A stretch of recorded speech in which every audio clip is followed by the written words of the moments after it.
My name is Pete Rettler. I'm the campus dean here at Moraine Park Technical College. Welcome to Moraine Park Technical College's West Bend campus. Exciting times for Moraine Park. We recently passed a $55 million referendum. We're going to see a lot of that money here on the campus. We're adding a new robotics and automation lab for training and expanding our healthcare capabilities and our manufacturing capabilities at the Fond du Lac campus. We also are putting a new fire training center. We're sort of landlocked at our Beaver Dam campus, and we're going to be putting a new training center in over in the Horicon area. So welcome to campus, and I'd like to introduce Josh Showman, our county executive. Thank you, Pete, and thank you all for coming today. It's wonderful to be able to have you and host you here in Washington County. We're excited to be able to host not only all of you today, but really this conversation. It's a critical one, not just here in Washington County, but across all of Wisconsin and, quite frankly, the rest of the country. And I'll talk about it several times as we go along, but I really think it starts with a dialogue about what the next 20 to 50 years look like all across this nation. And quite honestly, we're going to get a lot smaller. And in the meantime, if we don't solve this problem today, we're going to have a problem that lasts probably for decades and certainly for generations. So I'm excited to welcome all of the panelists, all of you listeners in looking for innovative solutions, and thanks again for coming. Well, good morning, and thanks to everyone for joining us in person and for those joining us online this morning. My name is Jim Buheim, and I serve as Community and Social Impact Officer at American Family Insurance. I also serve on the board of Competitive Wisconsin, Inc. And let me start by thanking County Exec Josh Showman for welcoming us to Washington County. I agree today is a very critical conversation, and we also look forward to hearing more about Washington County's Next Generation Housing Initiative, which we'll be learning about and discussing throughout today's Action Accelerator. Our sincere thanks also go to Pete Rettler, Dean of the West Bend campus of the Moraine Park Technical College, for letting us convene in this excellent facility and for providing the water and coffee today. In addition, thanks to our Workforce Housing Action Accelerator co-hosts, including Moraine Park Technical College, Economic Development Washington County, the Washington Bankers Association, the Wisconsin Counties Association, the Wisconsin Realtors Association, the Wisconsin Builders Association, American Family Insurance, and Wood Communications Group. Also on our much appreciated list of companies, organizations, and institutions that have made the Be Bold Wisconsin Tomorrow Action Accelerator series possible, let me recognize the series sponsors. That includes the Wisconsin Counties Association, American Family Insurance, and Wood Communications Group, and today's workforce housing topic sponsor, the Wisconsin Realtors Association. And finally, many thanks to our reporting partners, including WISI, WisBusiness, the Wisconsin Broadcasters Association, and the Wisconsin Newspapers Association. And we at American Family Insurance are pleased to support the work of Competitive Wisconsin, Inc. And because American Family Insurance has been helping Wisconsin families build and protect their housing hopes and dreams for nearly a century, I'm happy to be a part of today's Action Accelerator on workforce housing. We are one of the nation's largest insurer of homes in the country, and we know that good housing is essential to community well-being and is one of the reliable pathways to the creation and sustainment of a strong middle class. Unfortunately, we know that we are also facing many serious issues in our state relative to our workforce and relative to the building and sustaining of a strong middle class. Having available and affordable housing is one of the biggest issues facing us. Experts tell us we need at least 140,000 housing units now to attract and retain the workers and families that we need to grow our economy, revitalize our communities, and rebuild the middle class. Today's accelerator is all about solutions and encouraging you, supporting you, and inspiring you to take action. You'll also hear about the importance of collaboration, how this is not just an issue for state government, local government, or private business. We all have a stake in addressing these issues. You'll hear today's speakers speak to three related challenge areas: regulatory barriers and costs, labor and construction supply and costs, and credit and financing barriers. I know that they're ready to share their thoughts with us this morning, so I will let them get to it. Thanks again for joining us, and I will turn things over to Jim Wood. We did an Action Accelerator on broadband in August of 2022 in Appleton. And broadband was the hot button of the 8 or 9 issues the communities are working on in terms of saying we can't compete for workers and families if we can't do X, okay, fill in X. In just 4 months, housing is now the new broadband, if you will, in terms of what's the priority. That is not an accidental happening. It suggests that 2 things are going on. It suggests that the communities are working hard on broadband, the state and the feds have put money into broadband in a pretty significant way. And what folks are discovering is it's not enough, okay? You have to do broadband and housing. And eventually we'll get to the point where they figure out and early care and education and energy and transportation and health care, okay? So this is a big moment in Wisconsin's history and the nation's history. Jeff Mayers is a partner in this process with WISP Business. He's also president of, in addition to WISP Business, of WISP Politics. And I always tell people I love it when Jeff comes because he has spent his entire adult life listening and talking with legislators and engaging with the legislative process. So when Jeff asks you a question, he's asking a question in a sense that he knows it will be relevant to what legislators would be asking you, okay? So my pleasure. Please welcome Jeff Mayers, and I'll let him introduce his panelists, and we'll get started. Okay, well, welcome everybody. Thank you very much, Jim. Yeah, we've got a lot of big issues facing the state, and this is a huge one. And you know, the federal government and the state government are involved. And so I'll get to the panel later, but to kick us off and to set the scene for this, we have Professor Kurt Paulson from UW-Madison, Professor of Urban and Regional Planning, and Kurt's going to give us the state of the state's housing. Good morning to everyone, County Executive Shulman, County Executive Farrow, others in attendance online. So what I want to do today is kind of set the table for our conversations, and it's a 15-minute, 50,000-foot, very rapid overview of the state's housing situations. There's a lot of data on my slides, so I'm just going to highlight the main points. These slides will be available on the website and can be emailed out to you. I'm a state employee, so everything I do is a public record anyway, so you can use these for whatever you want. So, but since I'm a professor and since it's Monday morning, I'm going to start with a quiz because that's what professors do. So here's the quiz for you. Thinking about housing prices and rents in your city or region in the next 10 years, adjusted for inflation, do you want housing prices and rents to be higher than they are today, about the same as they are today, or lower than they are today? And of course, since I'm a professor, my students know this is a trick question because the incumbent homeowners in your city want them to be higher than they are today, but the people who are worried about housing affordability want them to be lower than they are today. And the truth is we're kind of pushing hard in 2 opposite directions in a lot of the ways we think about housing. On the most important issues, we aren't even sure that we have anything close to a consensus as to where we want things to go. Okay, so very quickly, I think of housing affordability as a puzzle piece, 4 separate components that all fit together. On the right side is demand, that's households and income. If you want the shorthand, what drives housing demand? It's people and jobs, right? And people, demographics change regardless of the state of the economy. People are born, they die, they have kids, they get married, they get divorced, they move, right? So our population is aging. Every year, everyone gets a year older, other than the alternative.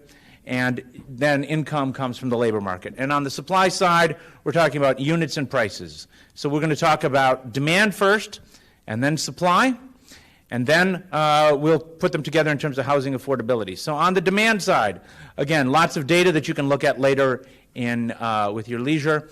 The key message is that Wisconsin, over the last 11 years, our households have been growing faster than our jobs, and our jobs have been growing faster than our housing units. What does this mean? This means that we have slow growth, but not no growth. We have slow growth in households and jobs and income, which is a good problem to have. It's better than having negative population and negative job growth. However, because we are adding jobs and people at a rate faster than we are adding housing units, that is the squeeze.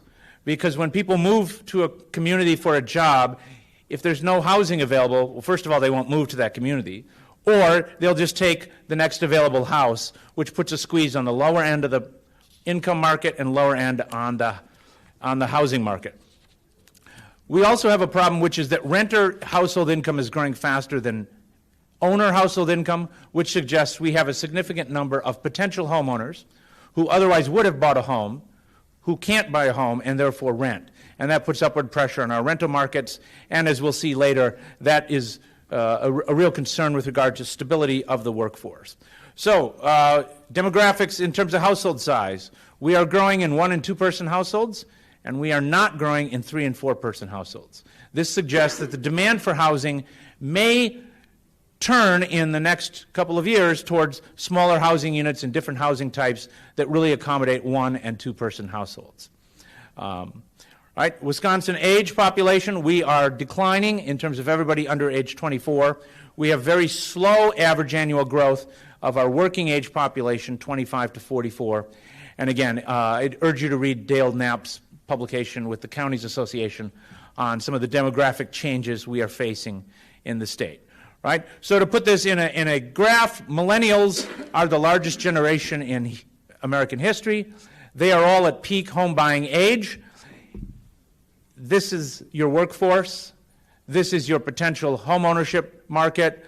Millennials are at peak home buying age, and as we'll show you later, they are not able to buy homes at the same rate in Wisconsin as previous generations. Boomers, of course, are living longer and staying in their homes, which is a good thing, but it also means that they don't recycle that inventory as quickly.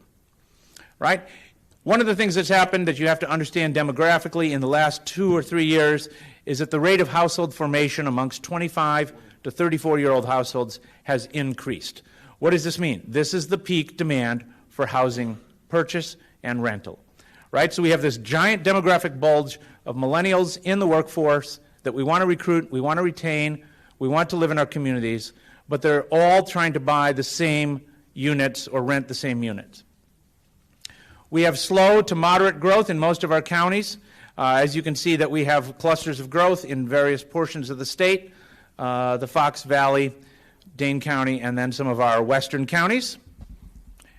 Okay, in terms of housing supply, this is the big graph. If you get nothing from my talk, it's the big graph, right? So you go back to your basic data analytics skills. Something used to be high, then it fell down, it hasn't come back, right? So the blue line is lots that are created by subdivision plats, right? So this is if you're looking to build a house, this is the building lot that you can build on. The green line is multifamily building permits, and the orange line is single-family building permits. We have not come anywhere close to recovering what we used to build before the Great Recession. And in fact, in 2022, both of those trended down from the high in 2021. If you prefer this in numbers, we used to build about 14,000 subdivision lots for homes. Now we build under 6,000, so that's less than half. As a housing economist, the biggest indicator you can look at is building permits per capita, or building permits per 1,000 population. We used to build about 6 3/4. Now we build about 3.6. So again, less than half of our production. Or if you want it in comparative terms to the rest of the United States, the red line is Wisconsin for the Badgers, and the blue line is the United States. So for most of the past, from the 90s into the early 2000s, we used to build housing at a faster rate per capita than the rest of the country. And our housing was reasonably affordable. Then beginning in about 2006, we shifted down like everybody, but we've continued to underbuild housing relative to the rate at which housing is built per capita in the national economy. So we have some catching up to do. One of these statistics is why I called my 2019 report Falling Behind. Again, a lot of data tables. Here's the key takeaway. In most of our urban counties, these are the ones that are large enough that we can generate population data every year. Right? This is, again, not to say that we don't have challenges in our smaller counties. We have added more people than we've added housing units. So in my previous report, the gap was about 20,000 units that were short, just total number of units relative to household growth. But if you look at the second to last column on the right, in the last 4 years, that has increased to about 27,000 units that we are short. So this is shortage relative to what we need today. This says nothing about the 140,000 that Dale has told us we need over to the next 50 years. And my own view is that that number itself might be small, because in Dane County alone, we need over 100,000 housing units between now and 2050. All right, so what does this mean? We're talking about workforce housing today, and we just have to say it clearly, as Jim was pointing out. Workforce housing is economic development, because a house is where a job goes to sleep at night. And so in many of our most significant job center counties, we have a jobs housing balance well above the recommended level of 1.15 or 1.2. So it's no surprise here that Waukesha, Brown, Dane, Outagamie, La Crosse, and Eau Claire have the biggest gaps, because they're also, outside of Milwaukee, the biggest job center counties. What does this mean?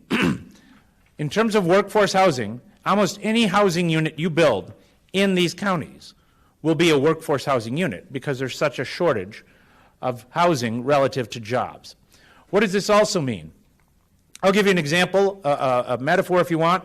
On Tuesday, I got a haircut, and the two people cutting my hair, one lived in Baraboo, that's 45 minutes away, and the other lived in Janesville, that's 55 minutes away, right? And so when we talk about workforce housing, we're not just talking about police and firefighters and teachers and nurses, we're also talking about people in the service industry without whom our economies would just collapse. If they can't afford decent quality housing near where they live, near where they work, they get in the car and they drive long distances.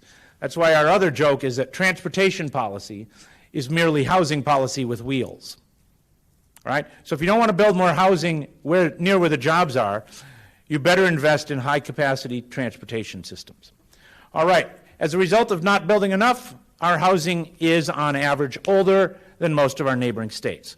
57% of our housing stock was built before 1980. Those of you in local and state government know older housing needs help.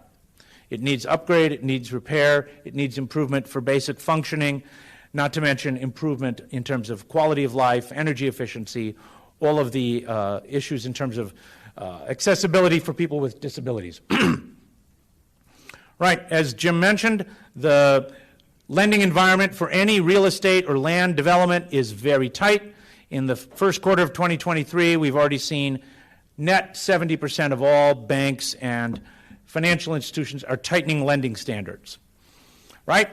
Here's our other headwind, construction costs going up. So I scaled this for the last 3 years to January 2020. Single-family construction costs are up 36%. Multifamily is cheap because it's only gone up 35%, 1 percentage point less, right? So it is no surprise that Wisconsin's house prices have gone up in real value terms about 36% since January 2020. And here's where I stop, because I've learned that both with my students and elected officials, people don't really understand the economics of this, which is, why are used cars so expensive right now? Because they're unable to build new cars to replace it. Because the closest substitute to a new car is a used car. The closest substitute to a used car is a new car. That's the same with housing. In any year, at most 1 or 2% of your housing stock is new. So the rest is used or older housing. So when the cost to build something new goes up, the cost of the existing stuff also goes up, right? And that's why we've had tremendous run-up in house price growth in the state. These are the median sales price from at the end of 2019 to the end of 2022. And there you see that across the state, house prices went up 30, sometimes 40%. For County Executive Showman here, right? Washington County, house prices have gone up 32% or $83,000. In Waukesha County, they've gone up 30% or $94,000, right? So this has really put a squeeze on affordability, right? As you all know, mortgage rates are high, or we might say they're returning to historical norms, right? We kind of got spoiled over a while there with rates sub 3. And like a lot of you, I refinanced during the pandemic to a 2.875. So that's actually a good thing for me, but it's a bad thing for the housing market in a certain sense, right? That I can't afford to move because there's no way I could find something as good, right? So it tends to lock a lot of people into their housing, and that's good for that family. But again, a housing market to be robust needs a lot of production, a lot of turnover, so that prices can really signal demand. So here's what happens in terms of rising interest rates and rising housing costs. This is a double whammy for our first-time home buyers and for moderate-income households who might want to buy a house, in this example, with a low down payment product. Here, the final line is that in February 2022, you could buy the median-priced house in the state as a low down payment product with only $63,000 in family income. Now you would need $83,000 in family income. And that monthly mortgage payment has gone up 45%, both because the price of homes have gone up and because with interest rates going up, your purchasing power has gone down. So hopefully you can see this, right? Again, I don't want you to focus so much on the numbers as on the trends. The blue line is rental vacancy. We know that a healthy rental vacancy is about 5%. Beginning in about 2018, we've historically in Wisconsin been below that 5% level. And for homeowner vacancies, historically, we have vacillated between 1% and 2%, which is a reasonable level of home ownership vacancy rates in a non-superheated market. But ever since 2020, we have consistently been below 0.5%, right? So let's step back and remind ourselves. We have strong demand pressure, not just in our workforce and job center counties, but across the state. We have a demographic bulge of people who want to own homes, want to rent, want to live in our communities. We have limited supply. The supply we do have has become more expensive, and it's more expensive to build anything new. And this means that affordability has gotten worse in every one of our metros over the last 5 years. And I put up this slide because it's not just COVID, it's not just the supply chain, it's not just interest rates. We were trending in the wrong direction even pre-COVID. Okay, so what does this mean? Means that the home ownership rate for all age groups except for seniors has declined in the last 15 years. So the blue line is before the crisis and the orange line is today. And this adjusts for the fact that as people age, they move to different age buckets. So particularly if you look at our youngest homeowner group, age 25 to 34, we've had a 6 percentage point decline in the home ownership rate. Right? So this is the squeeze, this is the problem for workforce housing. And of course, the burden of housing costs is not borne equally. The white home ownership rate has remained largely the same. The black home ownership rate has declined the most during these last 15 years. So here's where we just stop and say that in Wisconsin, our black home ownership rate is the 6th worst of all of the 50 states. Right? Nationwide, it's still too low. It's at the same level it was in 1968 with the Fair Housing Act passage, but in Wisconsin, it's about half of that national rate. So we have a lot of challenges. One of the things this means, as we move to a close in this talk, is that a lot of our current homeowners spend more than 50% of their income on housing. So I want to particularly highlight that fact that 43,000 senior households in this state are living on a fixed income. Their income is less than half of the area median, and they are spending more than half of their income on housing costs. That includes property taxes, utilities, insurance, and the like. This is clearly a market and a demand for a home repair and home assistance product specifically designed for seniors. In addition to all the affordable and workforce new production that we need to make, obviously, in our in our workforce and growing areas. And then I'll just close with this slide, that amongst all of our neighboring states, we have the highest rate of rental cost burden for our lowest income workers. And as we're talking today about workforce housing, I just want to remind all of us that people who make below 30% of median income are still in the labor market. They're still in the workforce. These are people who work in industries that can't afford to pay the type of wages necessary to afford a decent quality home near where you work. And so we have over 146,000 renter households in the state who are paying more than 50% of their income in rent. So just to step back and look at the big story.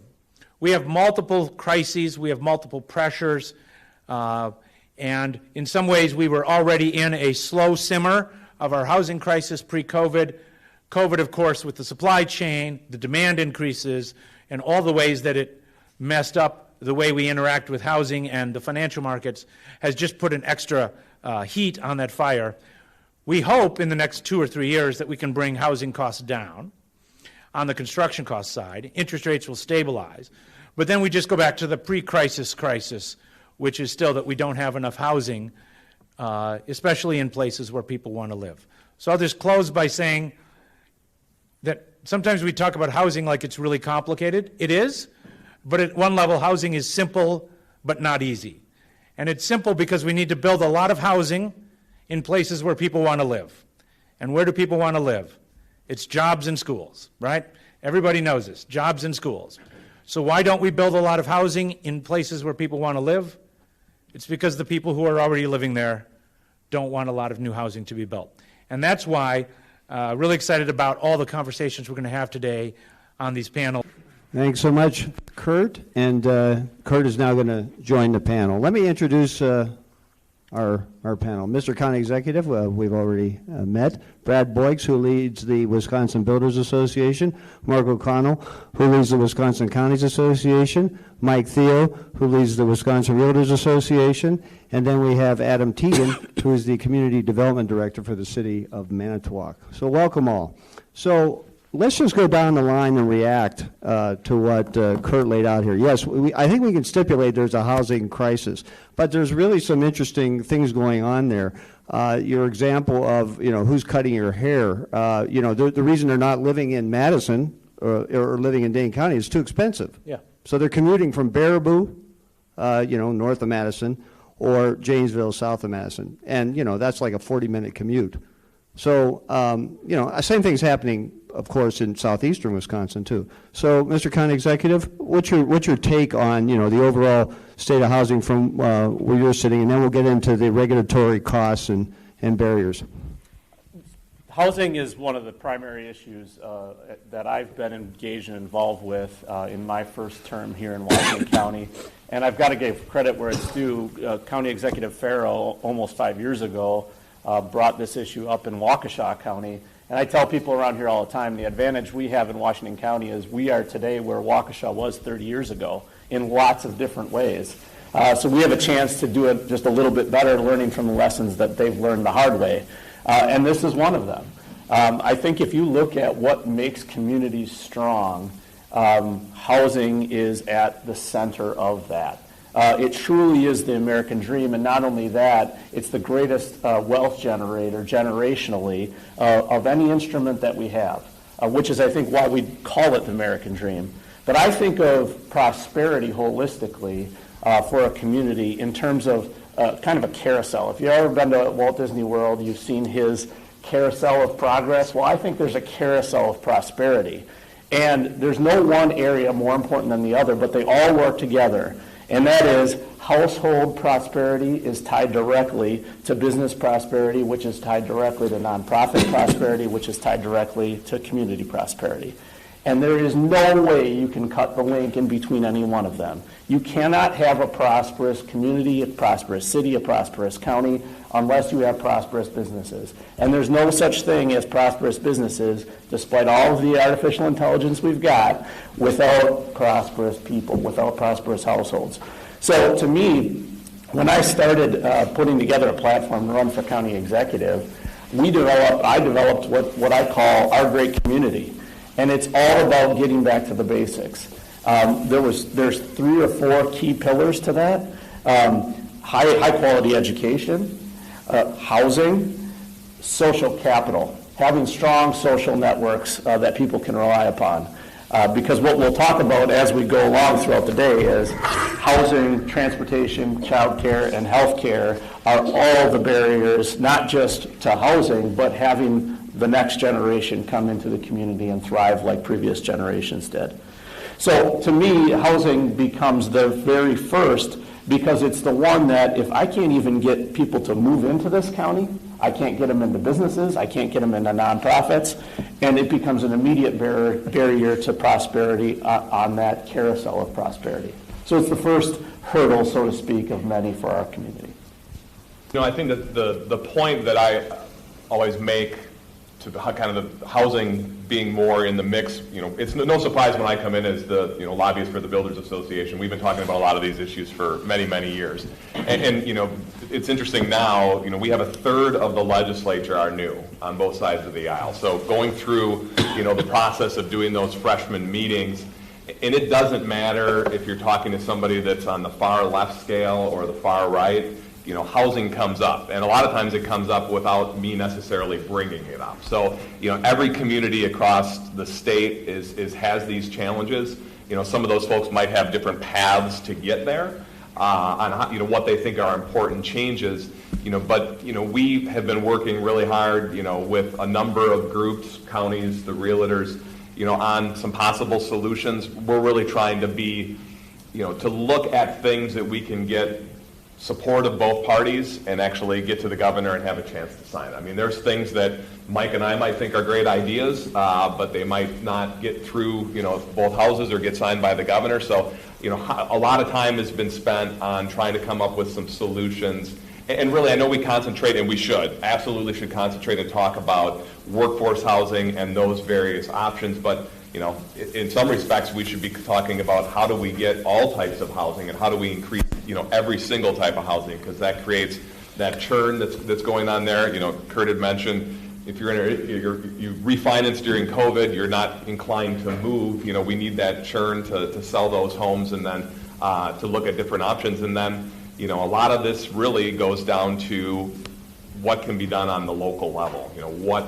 We have the challenges of neighbors and not always wanting, those houses that may not look exactly like their house, but we need everything. We need,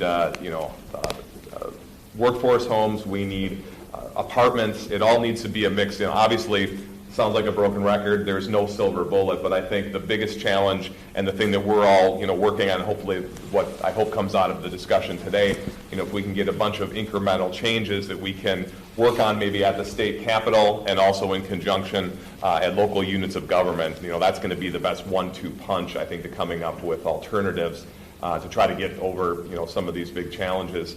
I think in 66% is the current home ownership rate. In 2004, it was 69%, and that's the trends from are that that's going to continue to go down, and we really need to find ways and solutions to have that curve go back up again. We have a substantial public sector in this state, but if we are going to succeed as a state and position ourselves, our economy, for future success, that means we have to have a private sector that does really, really well. Whatever they're doing today, we want it to do better tomorrow and even better after that. So we have to ask ourselves, what is it the private sector needs for success? Hard infrastructure like transportation, soft infrastructure like broadband, available capital to risk and invest and build. But really the number one resource for private sector profit of the future in our new millennium knowledge technology-based economy is smart young talent. And as the county executive from Washington County indicated, Josh Homan, if we don't have a place for these young, smart talent, the wealth makers of tomorrow, the fuel for private sector growth, if we have no place for them to live, we have no chance at positioning our state for future success. So what I heard from Kurt is incredibly troubling. And to Brad's point, yes, there is no silver bullet. But I think in Wisconsin, and I've traveled all around this country, we have got some of the smartest, hardest working people, most futuristic, visionary people within the borders of this state. And if we cannot figure it out, it cannot be figured out. So it's troubling, it's frustrating, but I have great hope that we're going to be able to tackle this issue. I echo a lot of the comments that my fellow panelists have talked about, but two things I think to keep in mind, and Kurt's study is as relevant today as it was when he did it a few years ago. One is we've got this huge public focus on housing, and it cuts across all kinds of interest groups. And Brad had mentioned this. We have the luxury that housing has never been and continues not to be a partisan issue. In a hyper-partisan environment that we live in, we have the luxury in this basket of issues that it's not only important, the public awareness is not only high, but we can have solving this in the public policy forum without having to get into the hyper-partisanism that really infects almost all other issues. And I think that's a unique moment in time. Also, there's funding available, more so today than there was in the past with the ARPA funds Those are very important when the local units of government are looking for ways to invest that in kind of an important and sustainable way. Housing development is a good, sustainable way that not only invests in key infrastructure, but also has a return as property values go up in any given community.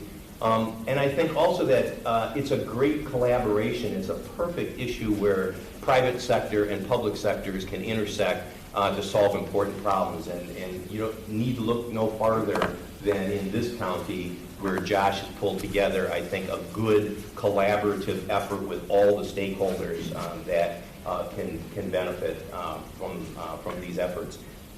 That's on the side of the unique moment in time. I would also say that we shouldn't lose sight that housing is not just important from a labor housing standpoint or from an economic development standpoint. There are real tangible benefits to home ownership with people being invested in their communities. And study after study across all spectrums, partisan spectrums as well as academic, that talk about the benefits to society of home ownership. The engagement of a homeowner, not only the benefits to their family, health benefits, education benefits, family ties are benefiting, but so are our communities. Crime tends to be lower. Education facilities tend to be better and with better outcomes. Owning a home is a lot more than just that economic benefit or strain that we'll talk about today. There really is this family and community strengthening element to housing, and I think as we look at all the public policies that might impact it, we ought to consider those socioeconomic impacts as well. Quite honestly, I think Manitowoc's in a little bit different situation. We're a rural community overall, so we don't have the draw of Milwaukee and Madison metro area that's really driving our housing. So we have to figure out how do we drive our housing on our own. So I think the city of Manitowoc over the last probably 5 to 10 years hasn't really been thinking about housing. I can tell you it is thinking about it now. The mayor has said multiple times already this year that the number one priority for the council is looking at housing.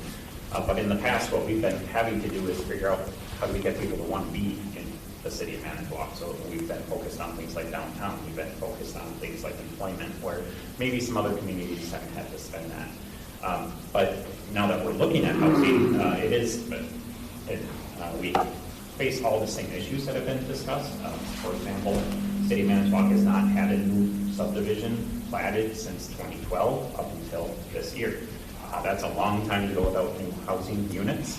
There has been some growth, but we've been very much at a steady pace. So that's one of the big things that we're facing that might be a little bit unusual from the others. Okay, so our focus here until 9:30 is regulatory costs and barriers, and then we're going to, the other panels are going to bite at different issues, and then we'll have takeaways at the end. So let's just start with this, and let's go start with you, Mike. What can government do to get out of the way and encourage at the same time, a solution or solutions to this issue? Because it's multifaceted, right? And so governments can get in the way, but they can also make things happen. Great question, Jeff. It's in many ways, from a regulatory standpoint, local units of government is the problem. At the same time, local units of government is the solution. And that makes it a solvable problem. A lot of problems we have either in the economy or socially aren't necessarily solvable by a government regulation or a change. Our problem, especially on the supply side that inflicts this market, is it can be fixed by government action, and that's a good thing, I think. And I think that's the opportunity that a conference like this will highlight. In most communities today, you can't build the kind of housing that we all grew up in, at least in my generation. You can't build that kind of a housing that we would call either workforce housing or affordable housing, if you will, because we've regulated ourselves out of those markets. And so, and you'll hear more, I think, when other panelists come on, particularly from the builders, you'll hear about what kinds of regulations are adding to those costs. and making it so uneconomical from a builder to build the kind of housing that we're talking about, that those demands go unmet. So minimum lot sizes, setback requirements, zoning that only allows certain kinds of housing and not other kinds of housing needs to be deregulated to the point that it makes it economical to build the kind of housing the marketplace needs. And until we fix that supply problem, and I think we can do it through regulatory reforms, there's other financing issues as well we'll talk about. But until you get to those regulatory reforms, I think there's going to be a block to the kind of housing on the scale that we needed to address the issues that we're talking about. Okay, well, let's go to Mr. County Executive. I mean, you have a robust plan here. I mean, it's very, very detailed. So, for the benefit of keeping it simple for people like me, right? Keep it simple for the journalists. Try to do some of the major points. That using ARPA money, to incentivize, right, the home building and the rental unit building you need. That's one facet. What are some of the other facets of the program? Well, I think you hit the nail on the head earlier when we said this is a nonpartisan issue, and that's what makes it one that's very solvable. And I'll give you an example of that. How often do you see the New York Times and the Wisconsin Institute of Law and Liberty putting out documentation basically saying the issues are exactly the same? And one of the things that I would point to, when I've done these talks historically, and it goes back to October of 2021, when we started the conversation here in Washington County, I usually have the audience start by talking to each other. Tell me about your very first home that you owned, not your parents' basement or the junk rental you had in college, but the first home you owned, your first job, how many square feet was the house, how many square feet was the lot or acres was the lot, and what was the mortgage like. And I give a minute or so, and they talk through that, and by the time they're done, I don't pick on anybody, but generally speaking, it's a quarter-acre lot, it's a 1,200 square foot house, it's a ranch, or a Cape Cod, something that we think of as the starter home, so to speak. Well, what's interesting about the study by Wisconsin Institute for Law and Liberty, and there's a bunch of them from all over the place, it's not just theirs, they all kind of come to the same conclusion.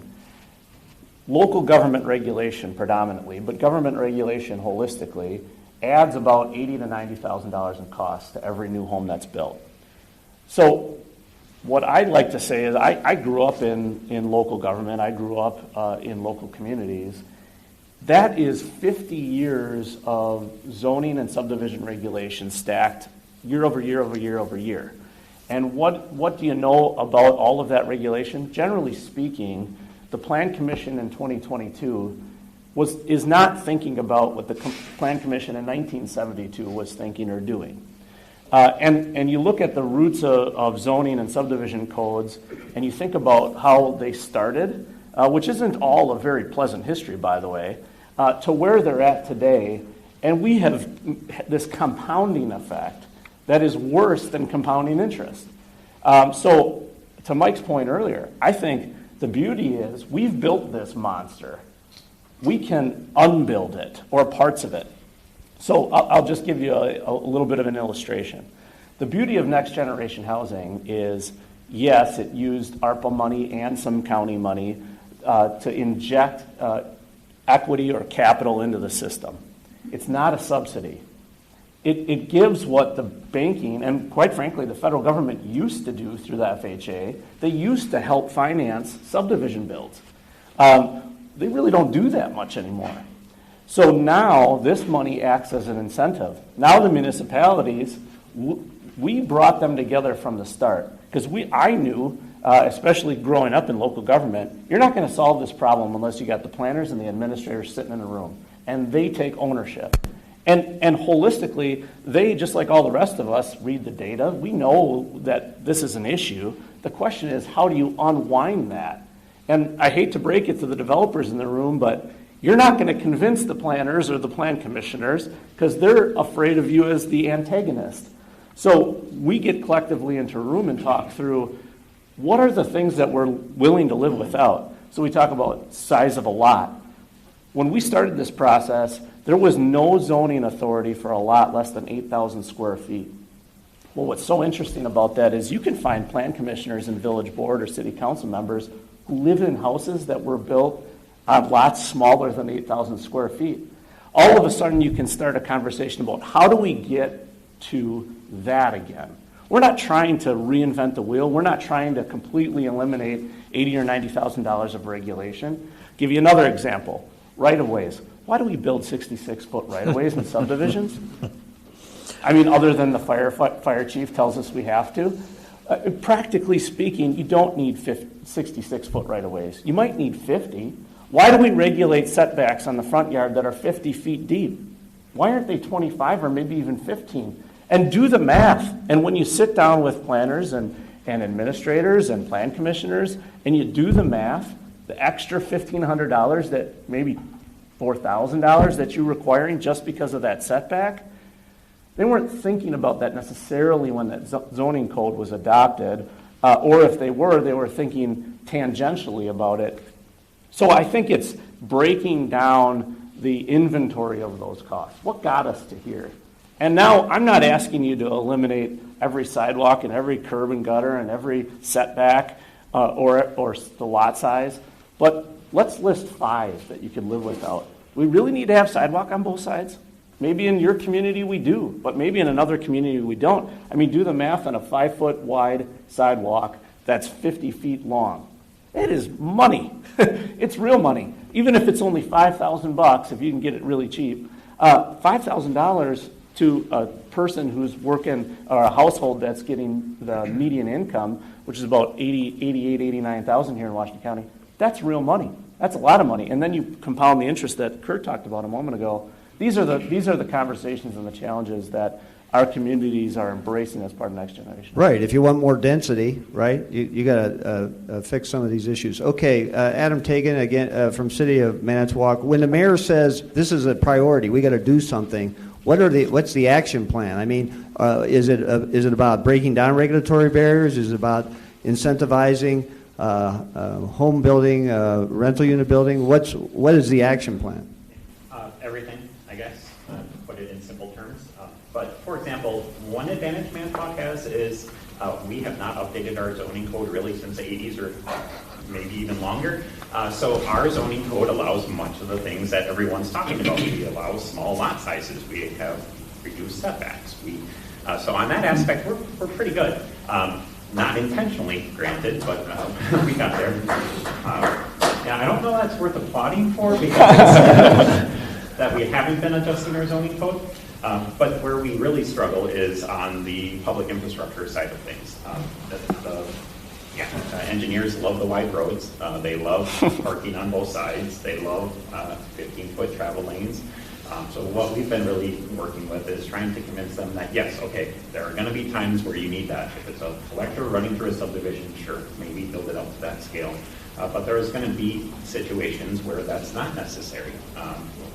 You'll hear from one of our local builders later. We're working on a subdivision right now where it's a smaller subdivision, 35 lots, give or take. It's located next to a park. The only reason you'll be driving on the road is because you live there, so there's no through traffic. So we said, well, number one, do we need curb and gutter? Do we need concrete streets? Manitowoc has a rich concrete history, so almost every single street in the entire community is concrete. Concrete's not as cheap as asphalt, obviously. So can we look at asphalt, stormwater, looking at all those things, really trying to get to a more affordable product. So that has been a conversation where it had to start at the staff level to get staff on board so that when we brought it to our council, it was a relatively easy sell. So that's some of the things we're looking at. We also are looking at other things we can control, like fees and that aspect of it. Again, good, bad, or otherwise, the city hasn't really adopted a majority of impact fees or those type of fees. So right now, about the only fee we collect other than a review fee is a parking fee, which is relatively low, but even that was under discussion on whether or not we need that anymore. So again, I think we're a little bit farther along, but quite honestly, our issue is how do we get people interested in building in Manitowoc? it may be cheaper to build here, but is someone going to build in Manitowoc versus a Little Chute or an Appleton where that growth pressure is greater? Okay, Mark O'Connell from the Counties Association. Overall, what can government do to get out of the way? What can government do to incentivize more building? Well, two angles on this, Jeff. One, it used to be the case in this country and in Wisconsin that there was the public sector and the private sector, and never the two shall meet unless there was some sort of regulatory issue. But times have changed. Now, America, and I would argue the citizenry of Wisconsin, the perspective is, look, I see a challenge in society. You public sector people solve it, you private sector people solve it, you together solve it, or somebody I never heard of solve it. Just solve it. So what we're seeing is a dramatic increase in public-private partnerships, P3 deals, public-private partnerships. And that's not to say that there is a magic solution where government needs to insert itself in one place or remove itself from another. But we need to think 10, 20, 50 years down the road. And that might mean that there's a public-private creation of sorts to try to address a need that this society has identified. A second angle on this, it involves incentive, but it's not an incentive for local government or necessarily, or private sector. In our state for a long time, we've had this financing structure where local governments are financed primarily, almost entirely, through the property tax. So we care about how much property and what the value is. In that regard, purely speaking, and I don't want anyone to get excited, but purely financially speaking, there's not a lot of caring for the success of the economy. We simply care if there's property and if people are able to pay their taxes. That's how we fund our operation. But really, what we should be incented to do is to want more people making more money, engaged in more commerce, spending more and paying more in taxes at current or even lower rates. Well, how do we get that? Through a vibrant economy. What does that economy need? Smart young talent and a successful private sector. What does the private sector need? What does that require? Available housing. But when I'm a municipality or town or possibly even a county, if they're going to build 10 $100,000 homes, I can tell you what kind of dollars I'm going to get from that. I can also make a pretty good estimate as to what I'm going to have to expend from that. Now, you want to give me 10 $300,000 homes, I'm going to get more dollars and I'm going to have to put out less. So I have an incentive to zone or create an environment where we have much higher priced homes, not necessarily workforce housing. Mm-hmm. So instead, and we're on the eve of this in this state, instead, I think what we're moving toward are these serious conversations about a modified financing structure where local government cares about the success of the economy. In other words, as the economy does well, so too are revenues to local government. And if I have that occurring, I diversify my revenue stream as a local government, I am more interested, I'm more incented to create more workforce housing, not at the $300,000 or $400,000 per unit level, but at the $150,000, $200,000 affordable level. We're at the eve of that. We're not there yet, but it's possible. Okay, as a little background, I think you're tying the shared revenue issue to overall economic growth and stability and incentives for governments to participate in the economic growth instead of, I guess, getting in the way, as some would say. Okay, Brad Boyks from the Builders Association. So what can government do to get out of the way and to incentivize things, not just to break down regulations or modify them, but what else can government do? Yeah, I think one important thing, could we just find a way to streamline the complete process? You know, can things shouldn't take as long as they do. You know, can we find a way? You know, time is money. It's said all the time. You know, you buy land, you hold land, you pay taxes on land. You know, can we work together to expedite? You know, make that process move quicker.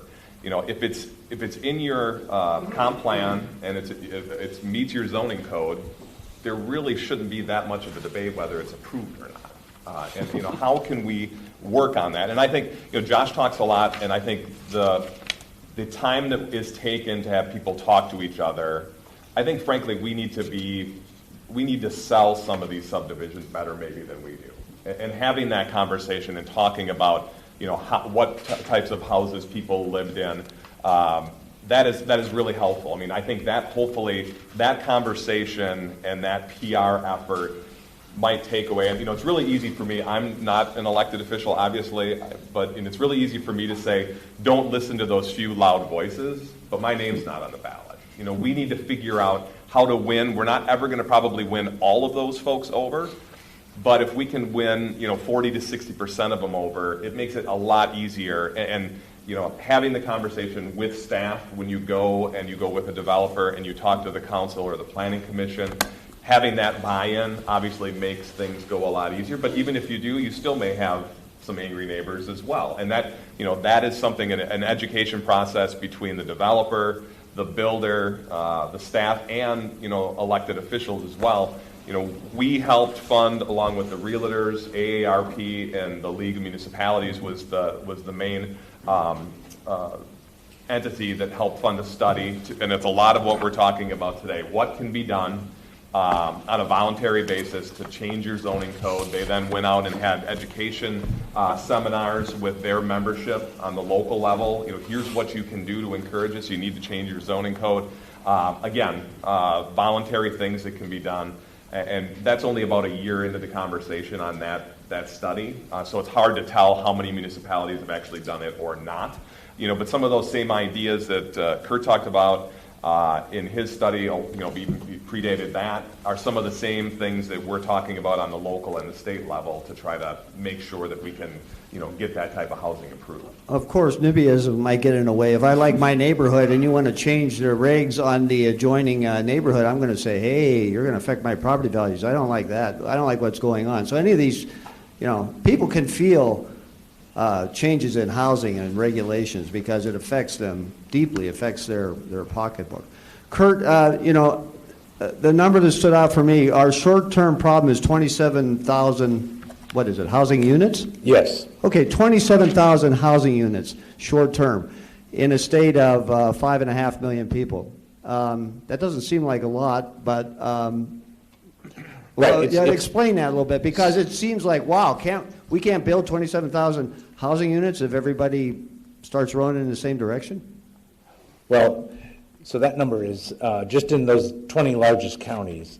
It's the units we failed to produce over the last 11 years. So it's the deficit we currently have. We have a deficit going forward of 140,000. And so, but if you look at the building permit data, I pull it back up, right? Even in our best year of 2021, the state only built about 16,000 to 18,000 housing units, right? So what we're asking is, part of the underlying story is that the development capacity, builders, labor, the whole process. A lot of people left the business in 2008 and 2009. So even if we, said to all of the builders to David Shop and Viridian over where I live, turn everything you could ever possibly do up to 11 and do that for the next 10 years.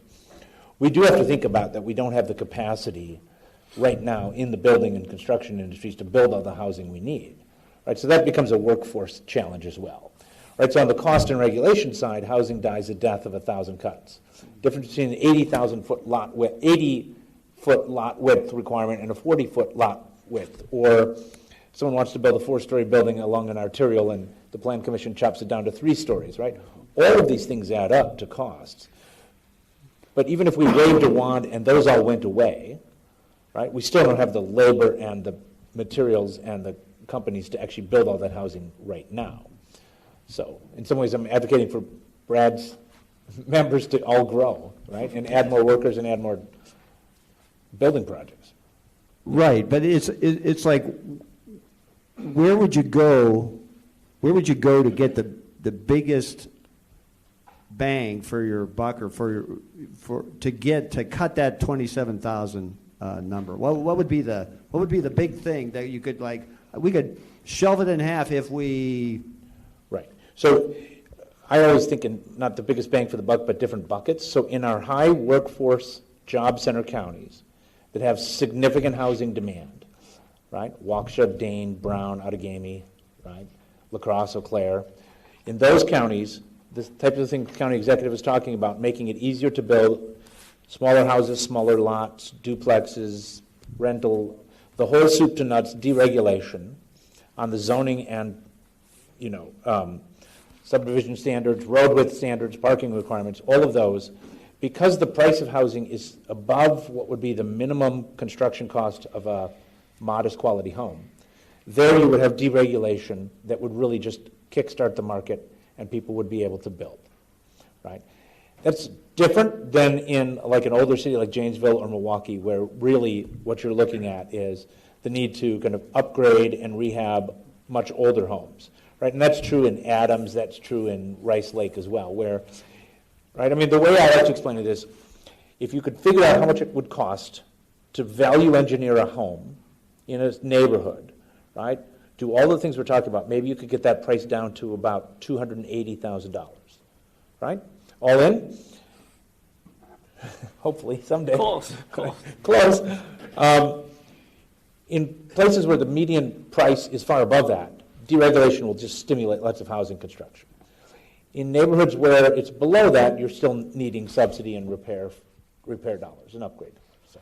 Okay, so we've been talking about new houses, new units. What about, you said boomers are hanging on to their house, and the golden handcuffs are keeping everybody in their house because of the low interest rates. Okay, it seems like government could do something about that, about easing the transition, get the boomers out of their houses, or you're laughing at this. You John. tell them. I literally, I just spent most of the fall knocking doors, as politicians do, and I went through a neighborhood in West Bend, just south of our courthouse, about 4 blocks. It's these homes. It's post-World War II America, GI Bill or VA funded, probably 1,000 square feet, not even 1,200. 5 houses in a row that were on my app that told me I should knock on their door, all in their 80s. And I started to ask them about housing. Every single house said, "You're taking me out of here in a pine box." So it's psychologically, I don't think the answer is trying to figure that out. I really believe this is a white glove approach, local governments in particular. We've got a problem for the next decade. And when this problem's over, and it's going to be over, because that population literally will not be here, we're going to have a different problem. And I'm not sure quite yet what that problem is, but it's not going to be this one. So we have an issue that we've got to address today. I think public-private partnerships, to Mark O'Connell's point, is the key. And that's why when I started Next Generation Housing in our great community, the first people I was meeting with were Brad and the bankers and the realtors. And literally, my platform was built off of Kurt's paper before I even knew who he was. He just got this nice, pretty picture. I'm sure that was only a year or so old at that time. The solutions are all laid out already. It's how do we actually execute on all of the things that we've listed, because 280 is completely achievable. I tell people all the time, what our program with Next Generation Housing and providing an incentive on the front end for local governments and builders, all it did, this is pathetic, but it's true, all it did was move the ball 1 rotation. We got municipalities, we got builders, we got bankers, we got realtors locally in a room, and we went, you know something, we could create smaller lots. And that's enough money to get a builder to go, hey, if you're going to provide that kind of incentive for carrying costs, I can actually build that house that small. You mean the municipality is going to let us do it? The PUD challenge is being a blessing and a curse. Like, it's great, but from the time that we started in October of 21 to the time we're going to hopefully, God willing, hand keys to people will be March or April of 2024. And that's us working in partnership with the municipality. That's got to get lots faster. So I think there's a thing that local government, county government, state government, if anybody can find anybody at the federal government can do, we can facilitate and act as banker with incentives, not subsidies, because there's a huge housing continuum that we're talking about. We're all talking right now about the missing middle, but there's everything from homelessness to public housing to subsidized or affordable housing, think like WIDA apartments. Next generation housing or missing middle housing is kind of right in the middle. And then, of course, there's the upper middle class housing or McMansions or whatever you want to call them. When I talk to developers very early in this process, we get down to brass tacks and they just say, you know, Josh, why would I build a $250,000 home when I could build hundreds of $600,000 homes around here? And my response is, hey man, God bless America. You do you. I'm trying to solve in Washington County the median income being in that $88,000 to $90,000 range. That family can't even get in. Eventually, they're going to be your families buying your $600,000 homes, but let's get them in here first. And if we can do that, we create prosperity for generations to come. So I believe here at the local level, it's all of those things. It's banking, it's regulation and fee costs, it's down payment assistance. We've created a down payment program, not just for our subdivisions that we're helping create with municipalities, but also for private builders. So David Bellman or Newman or Belinsky or Veridian come in and they want to build, if they can hit, our pricing points, 75%, our goal is 75% 320 and below and 25% 420 and below. If they can hit those, all of their customers are going to be able to qualify for that down payment assistance too. So we've got lots of areas that we can touch, and it takes partnership with all of those entities that we talked about a moment ago. Okay. Oh, before we get to a couple audience questions that are being sent in, and we can ask some audience questions here too. What about this rehabbing or reusing used houses?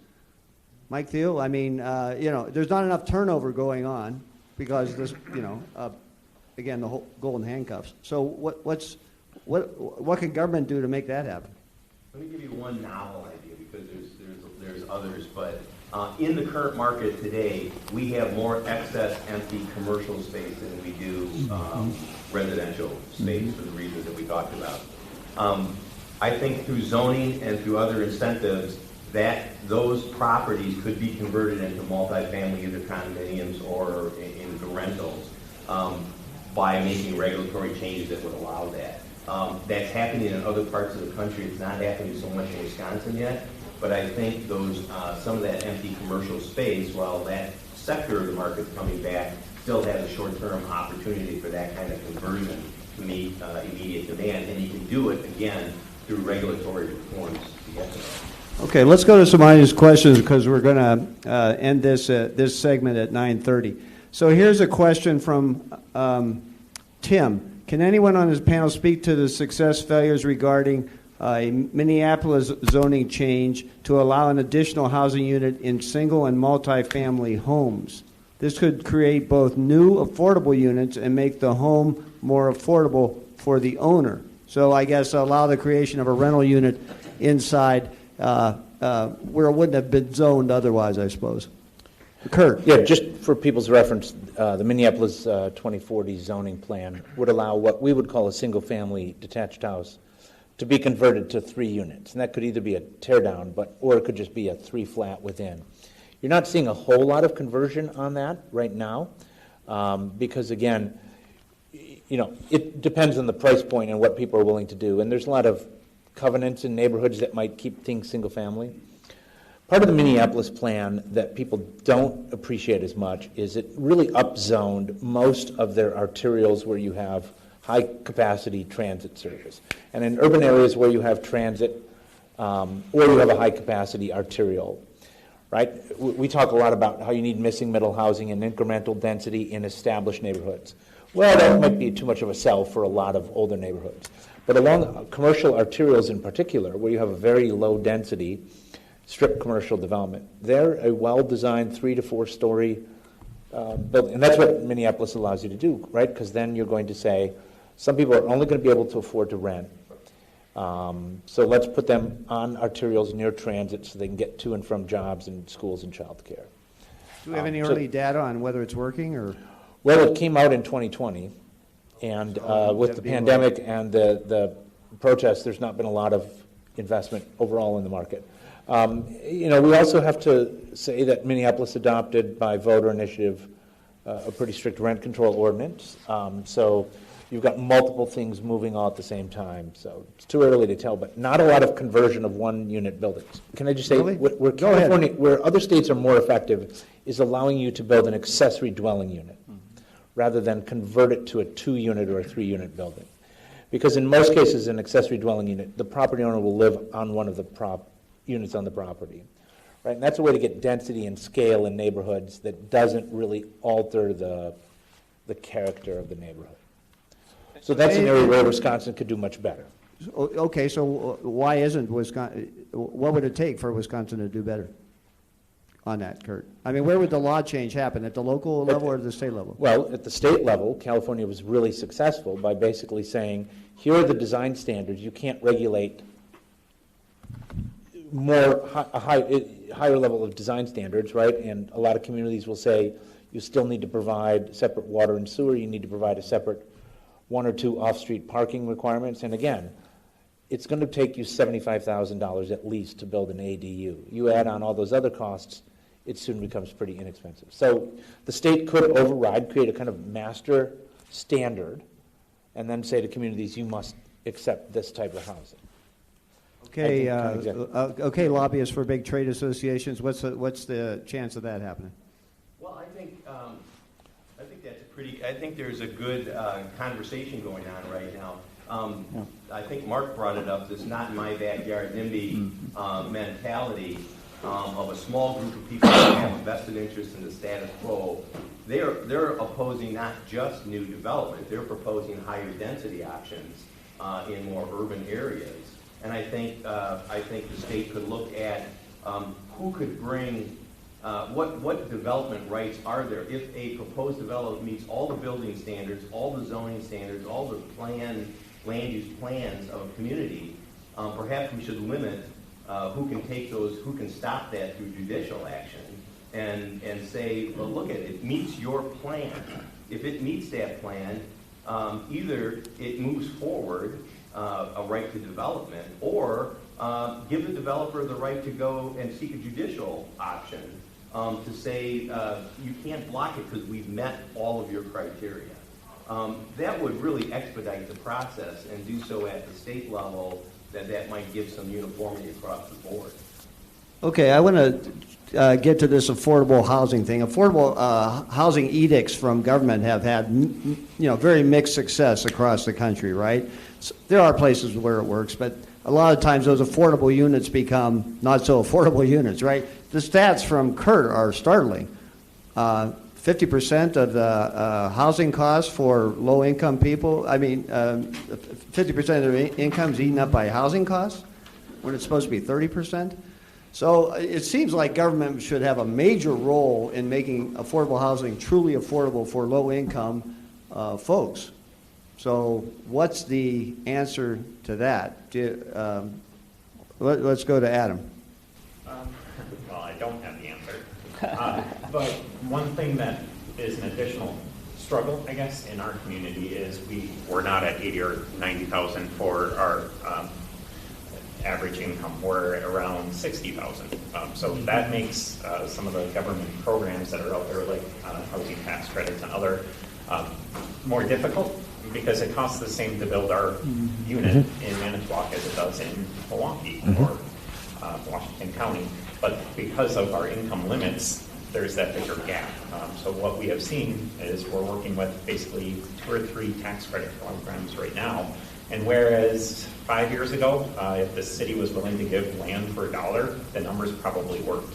But because of inflation, because of interest, because of costs, now they're coming in, they're bringing $1.5 million, $2 million gap to those projects. And for a community our size, we have some buckets of money to try and fill that, but not enough.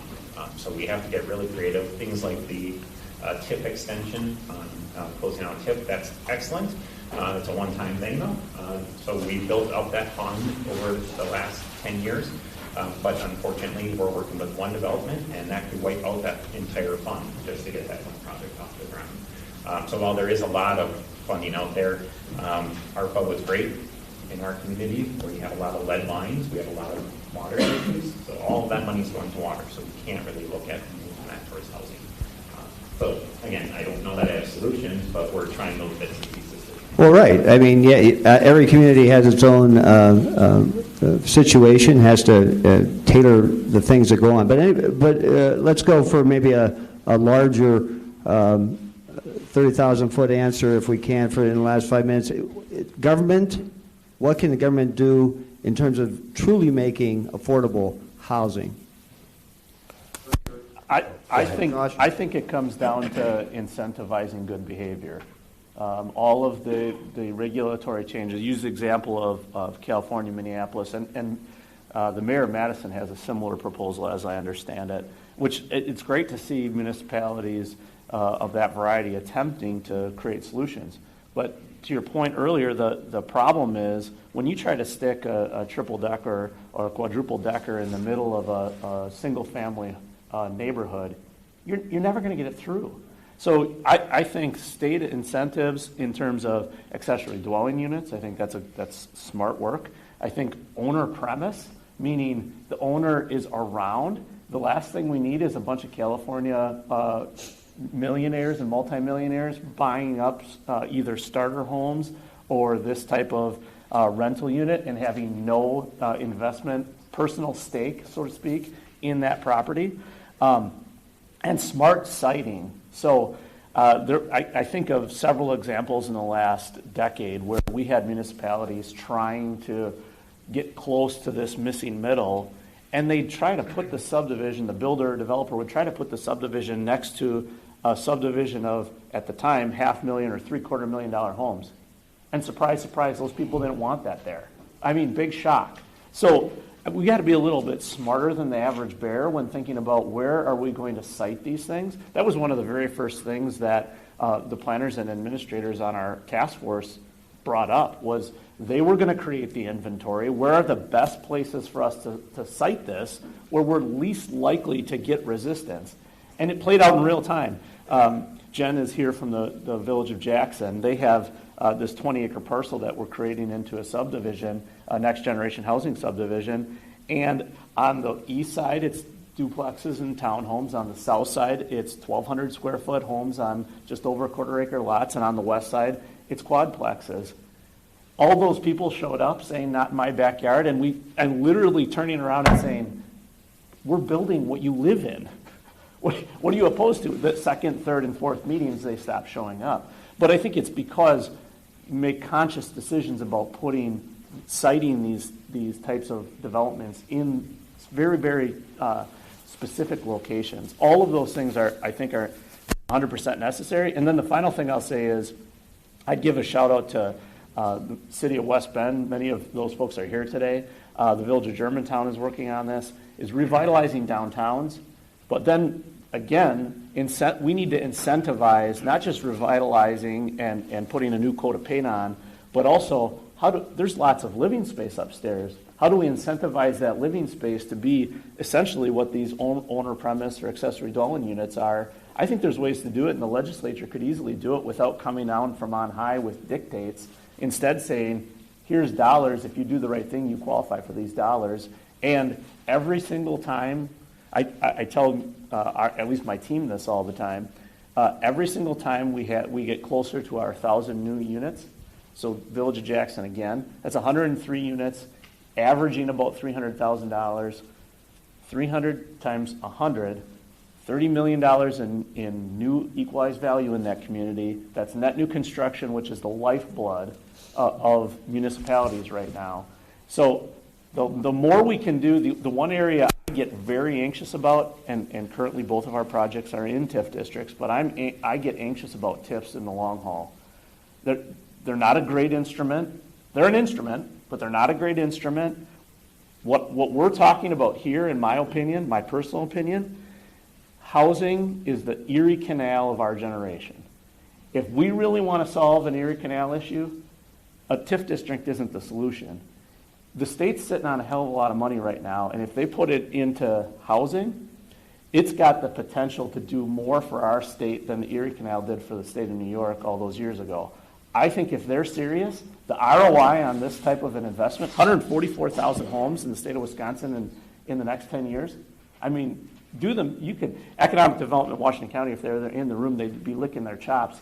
Do the math on the economic development impact over the next 50 years on that type of investment. It's going to make the investment on the front end look like peanuts compared to the prosperity we build for more than a generation.